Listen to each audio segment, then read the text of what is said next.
let me first fix my hair.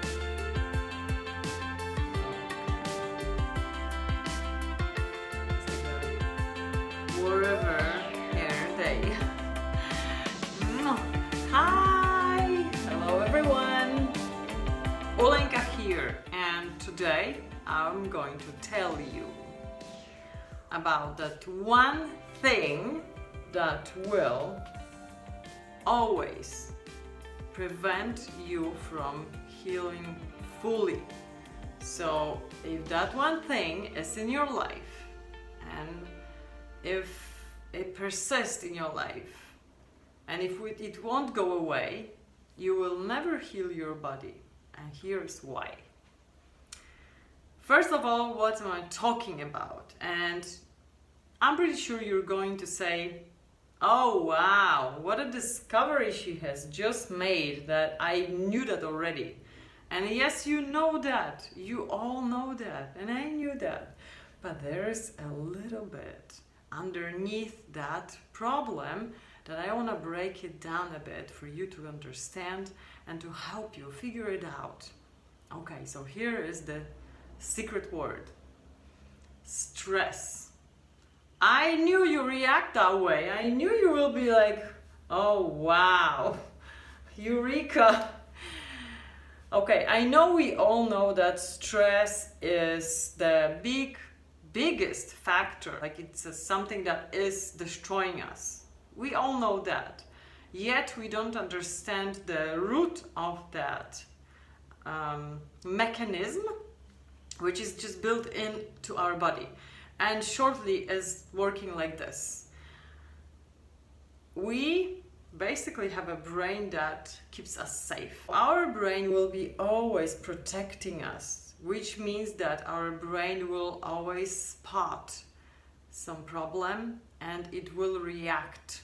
So this moment of problem is actually called stress.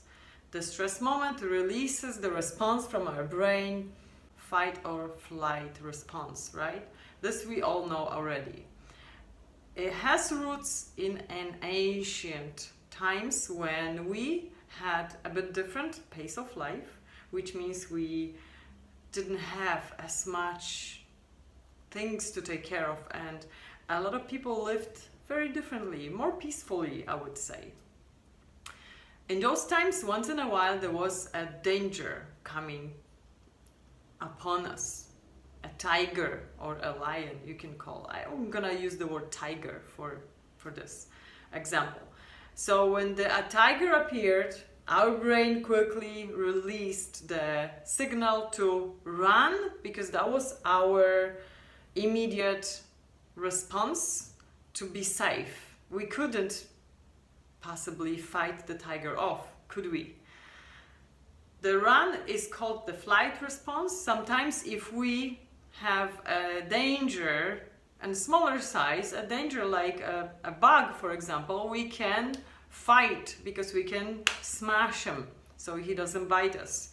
So the size of the danger would determine what kind of response we would make.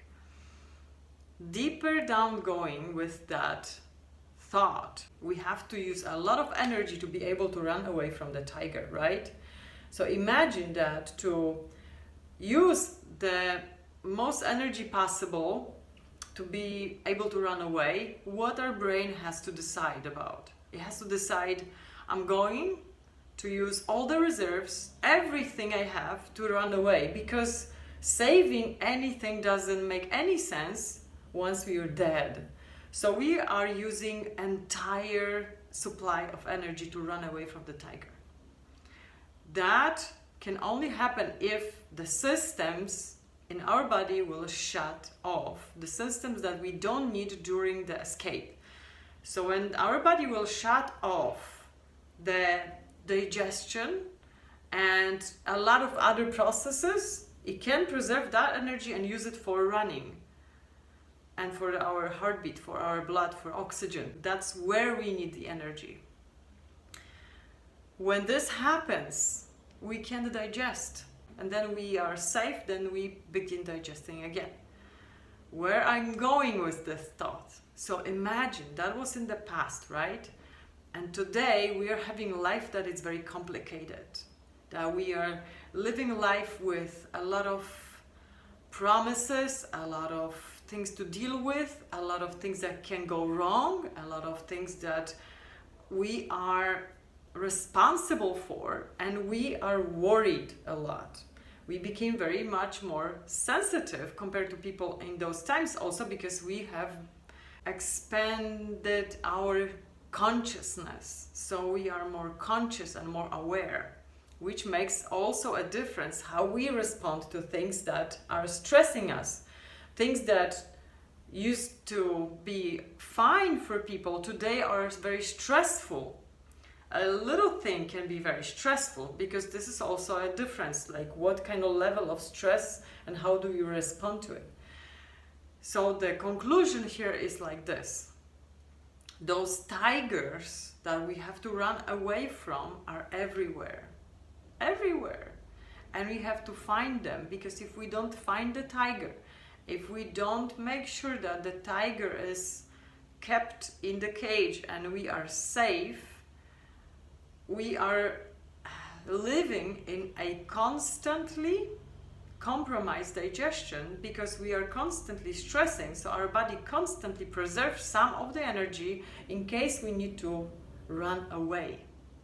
I hope that is understandable, that I made this example for you to understand how it works, because if this happens chronically in our life, no matter what else you will do, no matter diet you try, no matter lifestyle, exercise, meditation, changes you make, habits you develop, things you will go to the moon and back with, and you try to change everything, but you still have this tiger around, and it can be anything, you will never see fully healing in your body, because your digestion will not work at the level it's supposed to work, and you will be having difficulty digesting.